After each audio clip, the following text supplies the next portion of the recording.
Hello friends, ಹೇಗಿದ್ದೀರಾ? ನಾವು ಇವತ್ತಿನ ಕ್ಲಾಸಲ್ಲಿ ಆಸಿಡ್ಸ್ ಅಂಡ್ ಬೇಸಸ್ ಚಾಪ್ಟರ್ ಬಗ್ಗೆ ತಿಳ್ಕೊಳ್ತಾ ಹೋಗೋಣ. ನಿಮಗೆ ಕೆಸೆಟ್ ಎಕ್ಸಾಮಲ್ಲಿ 1 ಅಥವಾ 2 ಕ್ವಶನ್ ಕೇಳ್ತಾರೆ. ಇದ್ರ ಮೇಲೆ 1 or 2 ಕ್ವಶನ್ಸ್. ಓಕೆನಾ? You will get either 2 marks or 4 marks from this chapter.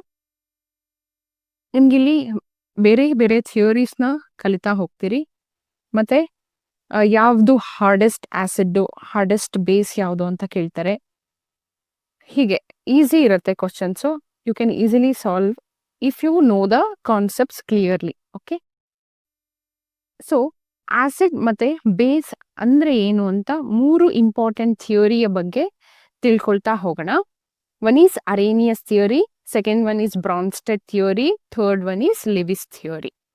ಅರೇನಿಯಸ್ theory ಏನ್ ಹೇಳುತ್ತೆ ಅಂತಂದ್ರೆ, the substance which gives H plus ion.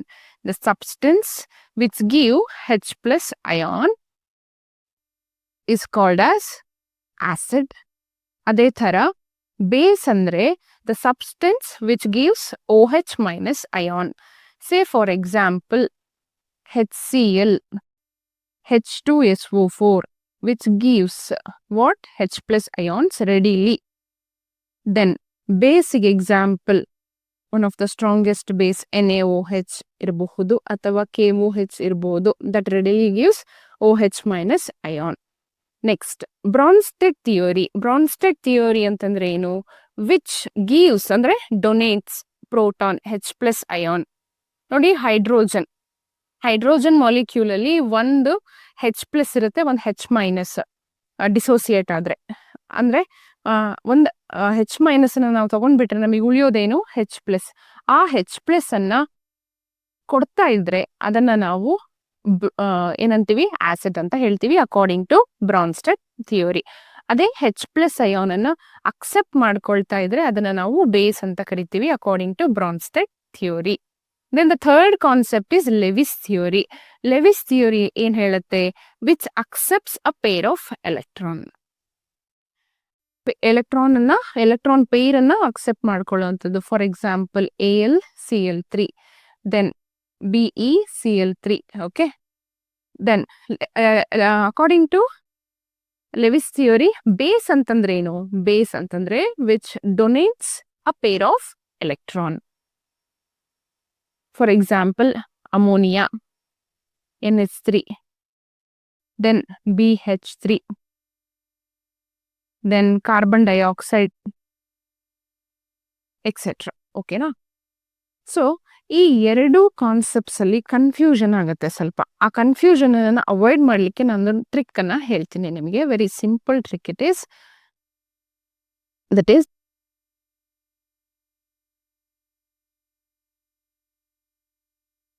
Chemistry ಕ್ಲಾಸಿಗೆ ಒಬ್ಬ ಲೇಟ್ ಬಂದ ಅಂತ ಹೇಳಿ. ಲೇಟ್ ಅಂತಂದ್ರೆ L for Lewis, A for acid, T for takes, E for electrons. Late ಅಂದ್ರೇನು? ಲೆವಿಸ್ ಆಸಿಡ್ ಟೇಕ್ಸ್ ಎಲೆಕ್ಟ್ರಾನ್ಸ್ ಅಂತ ಹೇಳಿ. ಇನ್ನೊಂದು ಬ್ಯಾಡ್ ಹುಡುಗ ಅಂತ ಹೇಳಿ. ಬ್ಯಾಡ್ ಹುಡುಗ ಏನು? ಬ್ಯಾಡ್ ಹುಡುಗ ಅಂತಂದ್ರೆ Bronsted acid always what? Donates protons. ಓಕೆನಾ? ಇವೆರಡನ್ನ ನೆನ್ಪಿಟ್ಕೊಳ್ಳಿ, ಆಗ ನಿಮಗೆ ಈ ಥಿಯರಿಗಳನ್ನ ನೆನ್ಪಿಟ್ಕೊಳ್ಳಕ್ಕೆ ಈಸಿ ಆಗುವಂಥದ್ದು. ನೆಕ್ಸ್ಟ್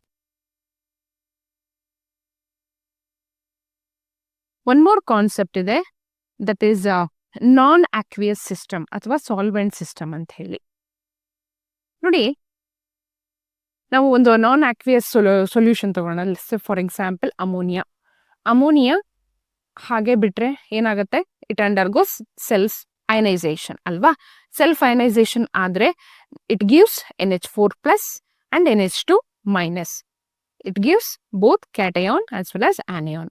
ಅದೇ ರೀತಿ N2O4 gives NO plus cation and NO3 minus. SO3 gives what? SO4 plus and SO2 minus ion.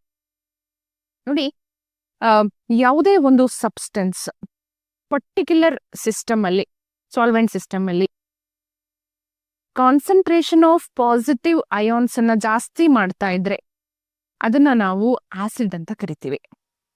ಅದೇ ರೀತಿ ಯಾವುದೇ ಒಂದು ಸಿಸ್ಟಮ್ ಅಲ್ಲಿ, ಸೇ ಫಾರ್ ಎಕ್ಸಾಂಪಲ್ ಈ SO3 ಸಿಸ್ಟಮ್ ಅಲ್ಲಿ ಬೇಸ್ ಅಂದ್ರೆ ನೆಗೆಟಿವ್ ಅಯಾನ್ನ ಕಾನ್ಸಂಟ್ರೇಷನ್ ಜಾಸ್ತಿ ಮಾಡ್ತಾ ಇದ್ರೆ ಅದರಲ್ಲಿರುವಂತಹ ಸಿಸ್ಟಮ್ ಅಲ್ಲಿ ಇರುವಂತಹ ಸಬ್ಸ್ಟೆನ್ಸ್ ಏನಾಗಿ ಆಕ್ಟ್ ಮಾಡ್ತಾ ಇದೆ ಅಂತ ಅರ್ಥ, ಬೇಸ್ ಆಗಿ ಆಕ್ಟ್ ಮಾಡ್ತಾ ಇದೆ ಅಂತ ಅರ್ಥ.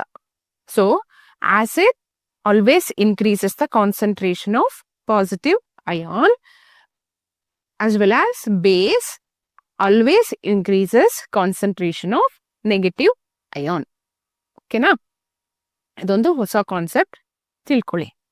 ನೆಕ್ಸ್ಟ್, ಬ್ರಾನ್ಸ್ಟೆಡ್ ಲಾರಿ ಕಾನ್ಸೆಪ್ಟ್ ಅಲ್ಲಿ ಬರುವಂತಹ ಎಕ್ಸಾಂಪಲ್ಸ್ ಅನ್ನ ಯೂಶಲಿ ಎಕ್ಸಾಮ್ ಅಲ್ಲಿ ಕೇಳ್ತಾರೆ. ಸೊ ಕೆಲವಾರು ಎಕ್ಸಾಂಪಲ್ಸ್ ನ ಕೊಟ್ಟಿದ್ವಿ. Try to remember this. So HCl, H2SO4, HNO3, all strong acids. Then NH4 plus, FeH2O6 3 plus, AlH2O6 3 plus, all are what? Proton acceptors. Proton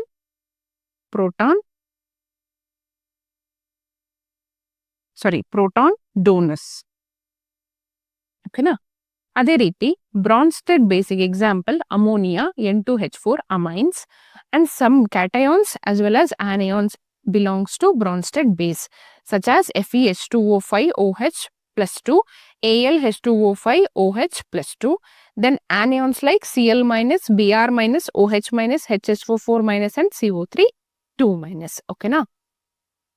Next.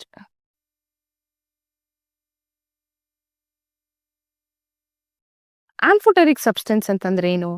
Amphoteric ಅಂತಂದ್ರೆ it acts as both acid as well as base. Best example ಅಂದ್ರೆ water. Next ಇನ್ನೊಂದು ಹೊಸ ಕಾನ್ಸೆಪ್ಟಿಗೆ ಹೋಗೋಣ. That is conjugate base ನ ಬಗ್ಗೆ ತಿಳ್ಕೊಳ್ಳೋಣ. ನಿಮಗೆ exam ಅಲ್ಲಿ ಹೇಗೆ ಪ್ರಶ್ನೆ ಬರುತ್ತೆ ಅಂತಂದ್ರೆ, ಒಂದು ಆಸಿಡ್ ನ ಕೊಟ್ಬಿಟ್ಟು ಅದ್ರ ಕಾಂಜುಗೇಟ್ ಬೇಸ್ ಅನ್ನ ಬರೀರಿ ಅಂತ ಕೇಳ್ತಾರೆ. Very simple. ಓಕೆ, ಈಗ ಒಂದು ಆಸಿಡ್, ಸ್ಟ್ರಾಂಗ್ ಆಸಿಡ್ ನ ತಗೊಂಡಿದ್ದೀನಿ, H2SO4. It undergoes dissociation to give HSO4 minus plus H plus.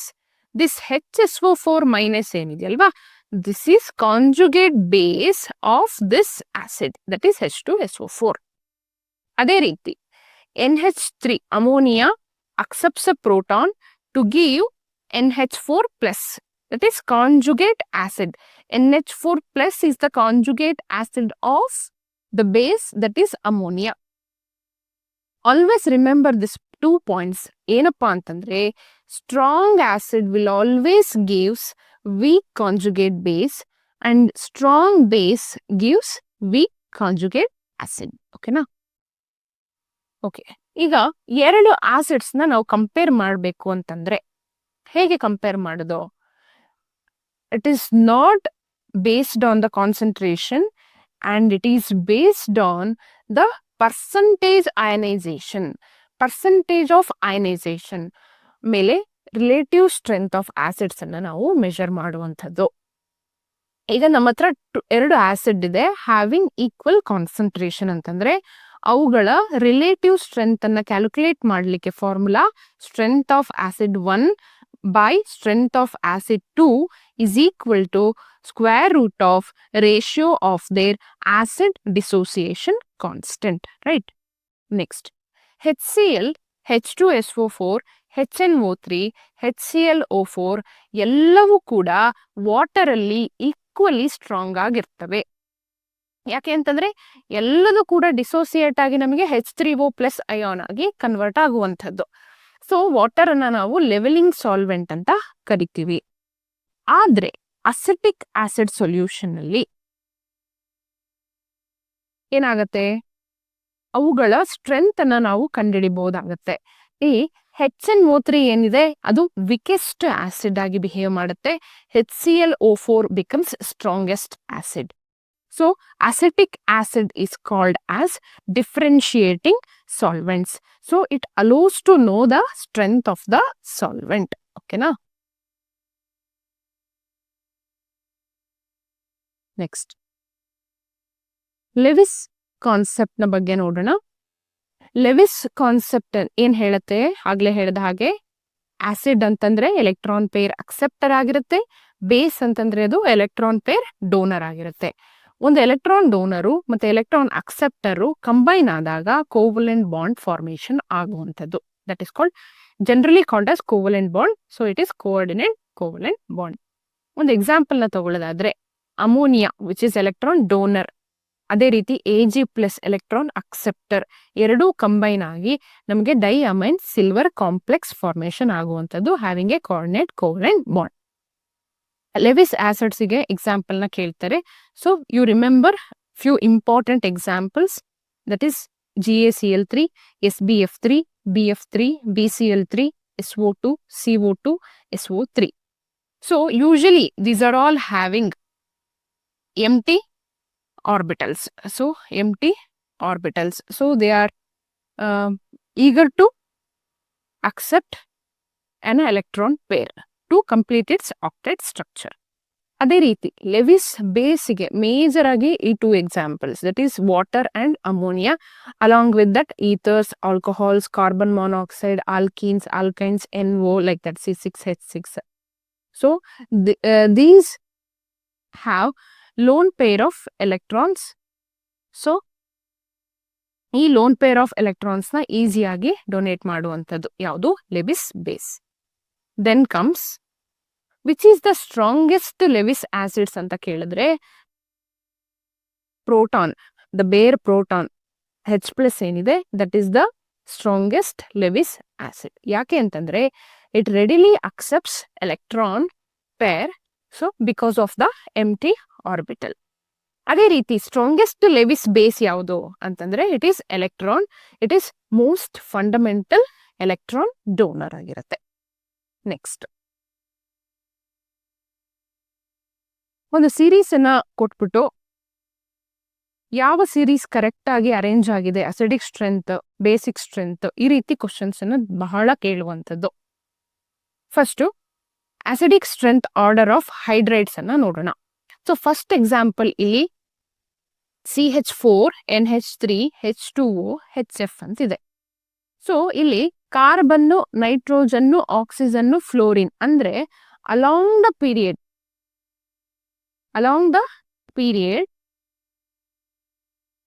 The period acidic strength ಏನಾಗ್ತಾ ಇದೆ? ಜಾಸ್ತಿ ಆಗ್ತಾ ಇದೆ. ಯಾಕೆ ಈ ರೀತಿ ಜಾಸ್ತಿ ಆಗ್ತಾ ಇದೆ ಅಂತಂದ್ರೆ ಎಲೆಕ್ಟ್ರೋನೆಗೆಟಿವಿಟಿ ನೋಡಿ, when compare to carbon, nitrogen electronegativity ಜಾಸ್ತಿ, ನೈಟ್ರೋಜನ್ ಕಂಪೇರ್ ಮಾಡಿದ್ರೆ ಆಕ್ಸಿಜನ್ ಎಲೆಕ್ಟ್ರೋನೆಗೆಟಿವಿಟಿ ಜಾಸ್ತಿ. ಹೈಯೆಸ್ಟ್ ಎಲೆಕ್ಟ್ರೋನೆಗೆಟಿವಿಟಿ ಯಾವ್ದ್ರದಿದೆ? ಫ್ಲೋರಿನ್ದಿದೆ. So as the electronegativity increases, acidic strength also gets increases. Next, second example ನೋಡೋದಾದ್ರೆ HF, HCl, HBr, HI. So fluorine ಕೆಳಗೆ chlorine ಕೆಳಗೆ bromine ಕೆಳಗೆ iodine, down the group. So down the group acidic strength goes on increasing. ಯಾಕೆ? Size, atomic size ಏನಾಗ್ತಾ ಹೋಗುತ್ತೆ? Down the group ಜಾಸ್ತಿ ಆಗ್ತಾ ಹೋಗುತ್ತೆ. ಸೊ ಯಾವಾಗ ಜಾಸ್ತಿ ಆಗುತ್ತೋ H ಮತ್ತೆ X ನ ನಡುವೆ ಇರುವಂತಹ ಬಾಂಡ್ ಏನಾಗತ್ತೆ? ವೀಕ್ ಆಗತ್ತೆ. When bond gets weakened, so H+ ion dissociation becomes easy ಅಲ್ವಾ? That's why. ಇದು ಕೂಡ ಸೇಮ್ ಎಕ್ಸಾಂಪಲ್. ಆಕ್ಸಿಜನ್ ನ ಕೆಳಗೆ ಸಲ್ಫರ್ ನ ಕೆಳಗೆ ಸಿಲೆನಿಯಂ ನ ಕೆಳಗೆ tellurium. So as the size increases, bond gets dissociated easily to get H+ ion. Okay, next. Acidity increases with an increase in oxidation number. Oxidation number increase ಆಗ್ತಾ ಹೋದ ಹಾಗೆ acidic strength ಜಾಸ್ತಿ ಆಗ್ತಾ ಹೋಗುತ್ತೆ. HClO, HClO2, HClO3, HClO4. ನೋಡಿ, ಈ HClOದು oxidation state +1, ಇದ್ರದ್ದು oxidation state +3, ಇದ್ರದ್ದು ಆಕ್ಸಿಡೇಷನ್ ಸ್ಟೇಟ್ +5, ಇದ್ರದ್ದು ಆಕ್ಸಿಡೇಷನ್ ಸ್ಟೇಟ್ +7. ಸೊ +7 ಹೈಯೆಸ್ಟ್ ಆಕ್ಸಿಡೇಷನ್ ಸ್ಟೇಟ್ ಇರುವಂಥದ್ದು. ಸೊ ಹೈಯೆಸ್ಟ್ ಆಕ್ಸಿಡೇಷನ್ ಸ್ಟೇಟ್ ಇರೋದ್ರಿಂದ ಇಟ್ ಈಸ್ ಹೈಲಿ ಅಸಿಡಿಕ್ ಆಗಿರುವಂಥದ್ದು. Next, just reverse basic strength. ಯಾವ್ದಿಲ್ಲಿ ಹೈಯೆಸ್ಟ್ ಸ್ಟ್ರಾಂಗ್ ಆಸಿಡ್ ಯಾವುದು? HClO4. Strong acid always gives what? Weak conjugate base. So, ಇದರಲ್ಲಿ weak acid ಯಾವುದು? HClO. ಅದರದ conjugate base ಯಾವುದಾಗಿದೆ ClO minus. So ClO minus is showing highest basic strength when compared to ClO2 minus. ಅದಕ್ಕಿಂತ ಕಡಿಮೆ ClO3 minus, least ClO4 minus ಆಗಿರುತ್ತೆ. Then consider oxy acids of elements having same oxidation state. ಎಲ್ಲದರಲ್ಲೂ ಕೂಡ +1 oxidation state ಇದೆ. ಆಗ ನಾವು ಹೇಗೆ identify ಮಾಡ್ತೀರಾ ವಿಚ್ ಇಸ್ ಸ್ಟ್ರಾಂಗ್ ಆಸಿಡ್ ಅಂತ ಹೇಳಿ ಅಂತ ನೋಡಿ. ನೀವು ಅಬ್ಸರ್ವ್ ಮಾಡಿ, ಕ್ಲೋರಿನ್ನು, ಬ್ರೋಮಿನ್ನು, ಅಯೋಡಿನ್ನ ತಗೊಂಡ್ರೆ which is more electronegative? Chlorine, right? So chlorine more electronegative ಆದಾಗ ಆಕ್ಸಿಜನ್ ಇಂದ ಎಲೆಕ್ಟ್ರಾನ್ ನ ತನ್ನ ಕಡೆಗೆ ತುಂಬಾ ವಿಗರಸ್ ಆಗಿ ಹೇಳ್ಕೊಳ್ಳುತ್ತೆ. ಆಗ ಹೈಡ್ರೋಜನ್ ಮತ್ತೆ ಆಕ್ಸಿಜನ್ ನ ನಡುವೆ ಇರುವಂತಹ ಬಾಂಡ್ ಏನಾಗುತ್ತೆ? Bond gets weakened so that H+ easily gets dissociated. ಓಕೆನಾ? ನೋಡಿ, ಇಲ್ಲಿ ಕಾಂಪ್ಲೆಕ್ಸ್ ನ ಕೊಟ್ಬಿಡ್ತಾರೆ. ಕೆಲವೊಮ್ಮೆ ಕಾಂಪ್ಲೆಕ್ಸ್ ಕೊಟ್ಬಿಟ್ಟು ಅಸಿಡಿಕ್ ಸ್ಟ್ರೆಂತ್ ಅರೇಂಜ್ ಮಾಡಿ ಅಂತ ಕೇಳ್ತಾರೆ. ಇಲ್ಲೂ ಕೂಡ ಸೇಮ್ ರೂಲ್ ಅಪ್ಲಿಕೇಬಲ್ ಆಗುತ್ತೆ. Higher oxidation state, higher acidity. Next ಇನ್ನೊಂದು ಕಾನ್ಸೆಪ್ಟ್ ಬರುತ್ತೆ, that is also important concept, that is Lux Flood concept ಅಂತ ಹೇಳಿ. ಲಕ್ಸ್ ಫ್ಲಡ್ ಕಾನ್ಸೆಪ್ಟ್ ಏನ್ ಹೇಳುತ್ತೆ ಅಂತಂದ್ರೆ, ಆಸಿಡ್ ಆಕ್ಸೈಡ್ ಅಯಾನ್ ಅಕ್ಸೆಪ್ಟರ್ ಆಗಿರುತ್ತೆ, ಬೇಸು ಆಕ್ಸೈಡ್ ಅಯಾನ್ ಡೋನರ್ ಆಗಿರುವಂಥದ್ದು. So oxide ion acceptor, oxide ion donor ಅಂದ್ರೆ base. For example calcium oxide. Calcium oxide ನಮಗೆ ಗೊತ್ತಿದೆ ಇದೆ, it is a very good base ಅಂತ ಹೇಳಿ. ಸೊ ಯಾವುದೇ ರಿಯಾಕ್ಷನ್ ಅಲ್ಲಿ ಇನ್ವಾಲ್ವ್ ಆದ್ರೆ ಅದೇನ್ ಮಾಡುತ್ತೆ? ಆಕ್ಸಿಜನ್ ನ ಈಸಿಯಾಗಿ ಡೊನೇಟ್ ಮಾಡುತ್ತೆ. So according to Lux Flood concept ಏನ್ ಮಾಡ್ತಾ ಇದೆ? ಅದು ಬೇಸಿಕ್ ನೇಚರ್ ಅನ್ನ ತೋರಿಸ್ತಾ ಇದೆ by donating O2 minus ion. ಅದೇ ರೀತಿ ಆಂಫೋಟರಿಕ್ ಅಯಾನ್ಸ್ ಕೂಡ ಇರ್ತವೆ. Like they can gain both O2 minus ion and can lose O2 minus ion. For example, zinc oxide and aluminium oxide. Then Usonovich concept. Usonovich concept ಏನ್ ಹೇಳುತ್ತೆ ಅಂತಂದ್ರೆ, acid ಅಂತಂದ್ರೆ it can accept both electron or anion and it gives up cations. ಅದೇ ರೀತಿ ಬೇಸು ಅದು accept cations and gives what? Gives either anions or electrons ಅಂತ ಹೇಳ್ಬಿಟ್ಟು. ಇಲ್ಲಿ ನಮ್ಗೆ ಬ್ರಾನ್ಸ್ಟೆಡ್ ಥಿಯರಿನೂ ಬಂತು, ಲೆವಿಸ್ ಥಿಯರಿನೂ ಬಂತು. ಎಲ್ಲ mixture of all theory is Usanovich concept.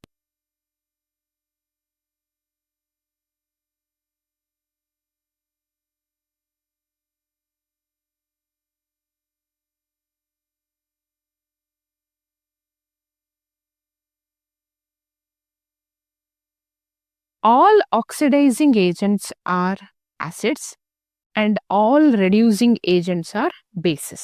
ಈ ಎರಡು ಸೆಂಟೆನ್ಸ್ ಅನ್ನ ನೆನ್ಪಿಟ್ಕೊಳ್ಳಿ.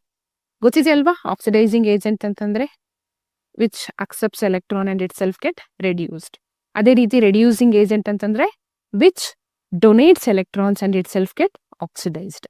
ಸೊ ಯಾವಾಗಲೂ ನೆನ್ಪಿಟ್ಕೊಳ್ಳಿ, oxidizing agent generally they are acids and reducing agents are bases. ಈ ಕಾನ್ಸೆಪ್ಟ್ಗೆ ನಾನು ನಂತರ ಬರ್ತೇನೆ. ನಾವು move on to hard soft acid base concept ಅಂತ ಹೇಳಿ. Hard soft acid base concept ನೋಡಿ, this is just about the nature of polarizability. Nature of polarizability ಏನು? ಪೋಲರೈಸಬಿಲಿಟಿ ಅಂತಂದ್ರೆ, ಪೋಲರೈಸಬಿಲಿಟಿ ಅಂತಂದ್ರೆ it is a ratio of charge by size. ಅಂದ್ರೆ it is just nothing but distortion of electron cloud towards more electronegative atom. Hard acids ಯಾವಾಗ್ಲೂ possess low polarizability. ಏನು? Low polarizability. ಅದನ್ನ ನೆನ್ಪಿಟ್ಕೊಳ್ಳಕ್ಕೆ small trick ನ ಬರ್ದಿದ್ದೀನಿ, that is ಹ್ಯಾಲ್ಪ್ ಅಂತ ಹೇಳಿ. H ಅಂದ್ರೆ hard, A ಅಂದ್ರೆ ಆಸಿಡ್, ಎಲ್ ಅಂದ್ರೆ ಲೋ, ಪಿ ಅಂದ್ರೆ ಪೋಲರೈಸಬಿಲಿಟಿ.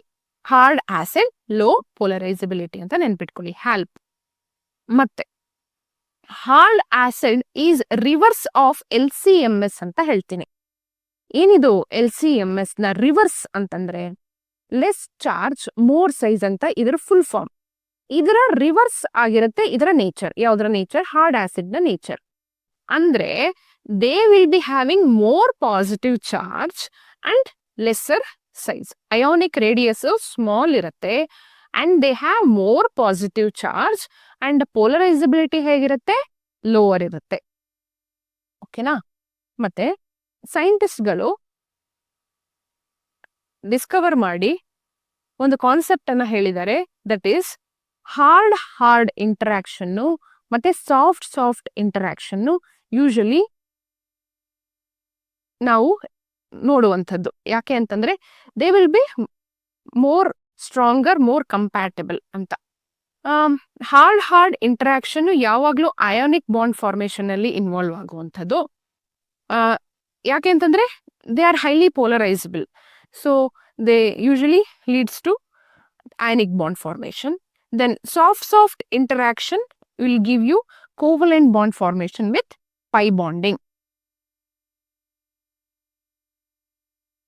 Next.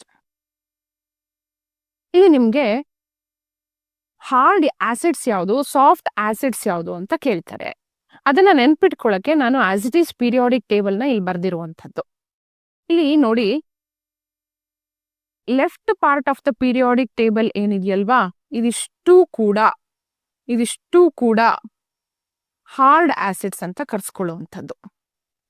So I repeat, hard acids are having smaller metal ions, size small ಇರುತ್ತೆ, ಪೋಲರೈಸಬಿಲಿಟಿ ಕಡಿಮೆ ಇರುತ್ತೆ, ಮತ್ತೆ ಪಾಸಿಟಿವ್ ಚಾರ್ಜ್ ಜಾಸ್ತಿ ಇರುವಂಥದ್ದು. Most of the upper left part of periodic table ಏನಾಗಿರುತ್ತೆ, ಹಾರ್ಡ್ ಆಸಿಡ್ಸ್ ಆಗಿರುತ್ತೆ. ಇದನ್ನ ನೀವು ನೆನ್ಪಿಟ್ಕೊಳ್ಳೇಬೇಕು. ಹಾಗಾಗಿ ನಾನು ಎಕ್ಸಾಂಪಲ್ಸ್ ನ ಕೊಡ್ತಾ ಇದ್ದೀನಿ. They will ask you give an example for hard acid ಅಂತ 4 ಆಪ್ಷನ್ ಕೊಟ್ಬಿಟ್ಟು ಹಾರ್ಡ್ ಆಸಿಡ್ಸ್ ನ ಐಡೆಂಟಿಫೈ ಮಾಡಿ, ಸಾಫ್ಟ್ ಆಸಿಡ್ಸ್ ನ ಐಡೆಂಟಿಫೈ ಮಾಡಿ ಅಂತ ಕೇಳ್ತಾರೆ. ನೆಕ್ಸ್ಟ್, ಈ ಜಿಂಕ್ ಅಲ್ಲಿ ಒಂದ್ಬಿಟ್ಟು ಕಾಪರ್ ಇಂದ ಸ್ಟಾರ್ಟ್ ಮಾಡಿ ಟೆಲ್ಯೂರಿಯಂ ತನಕನು ಸಾಫ್ಟ್ ಆಸಿಡ್ಸ್ ಆಗಿರ್ತವೆ. ಐ ರಿಪೀಟ್, ಸಾಫ್ಟ್ ಆಸಿಡ್ಸ್ ಅಂತಂದ್ರೆ they are larger metal ions, higher polarizable and have low positive charge. ಓಕೆನಾ. ದೆನ್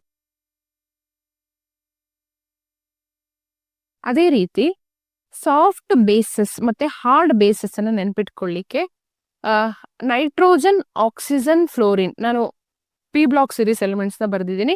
ಯಾವುದೇ ಎಲಿಮೆಂಟ್ ಅಲ್ಲಿ ನೈಟ್ರೋಜನ್, ಆಕ್ಸಿಜನ್, ಫ್ಲೋರಿನ್ ಇತ್ತು ಅನ್ಕೊಳ್ಳಿ, they will B hard basis. ಅದೇ ರೀತಿ ಫಾಸ್ಫರಸ್ ಮತ್ತೆ ಸಲ್ಫರ್ ಇತ್ತು ಅನ್ಕೊಳ್ಳಿ, ಅದು ಸಾಫ್ಟ್ ಬೇಸಸ್ ಆಗಿರುತ್ತೆ. ಇದನ್ನ ನೆನ್ಪಿಟ್ಕೊಳ್ಳಕ್ಕೆ ಸಣ್ಣ ಟ್ರಿಕ್ ನ ಇಲ್ಲಿ ಬರ್ದಿದ್ದೀನಿ. ಅದೇನಪ್ಪಾ ಅಂತಂದ್ರೆ ನೈಟ್ರೋಜನ್, ಆಕ್ಸಿಜನ್, ಫ್ಲೋರಿನ್, ಎಸ್ ಅನ್ನೋ ಲೆಟರ್ ಇದೆಯಾ, ಇಲ್ಲ. ನೋ ಎಸ್ ಅಂದ್ರೆ ಸಾಫ್ಟ್ ಅಲ್ಲ, ಹಾರ್ಡ್ ಅಂತ. ಅದೇ ರೀತಿ ಫಾಸ್ಫರಸ್ ಮತ್ತೆ ಸಲ್ಫರ್ ನ ತಗೊಳ್ಳಿ, ಎಸ್ ಇದೆ, ಎಸ್ ಇರೋದ್ರಿಂದ ಅವು ಏನು ಸಾಫ್ಟ್ ಅಂತ ನೆನ್ಪಿಟ್ಕೊಳ್ಳಿಕ್ಕಷ್ಟೇ ಇದನ್ನು ಬರ್ದಿರುವಂತದ್ದು. ಓಕೆನಾ. ಸೊ ಬ್ರೀಫ್ ಆಗಿ ನಾನು ಹಾರ್ಡ್ ಆಸಿಡ್ ಮತ್ತೆ ಸಾಫ್ಟ್ ಆಸಿಡ್, ಹಾರ್ಡ್ ಬೇಸ್ ಮತ್ತೆ ಸಾಫ್ಟ್ ಬೇಸ್ ಅನ್ನ ನೋಡೋದಾದ್ರೆ, hard acid always have small size, lesser polarizability, high positive charge. ಅದೇ ರೀತಿ hard base it also have small size, lesser polarizability, but highly electronegative ಆಗಿರುತ್ತೆ. They are ready to accept a pair of electrons. Then soft acids ಅಂತಂದ್ರೆ they are having large size, highly polarizable and low positive charge. ಅದೇ ರೀತಿ soft base larger size, highly polarizable and lower ಎಲೆಕ್ಟ್ರೋನೆಗೆಟಿವಿಟಿಯನ್ನ possess ಮಾಡ್ತವೆ. So by this I'll end this acid base concept. Later part ಅಲ್ಲಿ ನಾವು ಇದ್ರ ಮೇಲೆ ಬಂದಿರುವಂತಹ questions ಅನ್ನ ನೋಡ್ತಾ ಹೋಗೋಣ ಅಂತ ಹೇಳ್ತಾ, thank you for watching my class. Okay, thank you.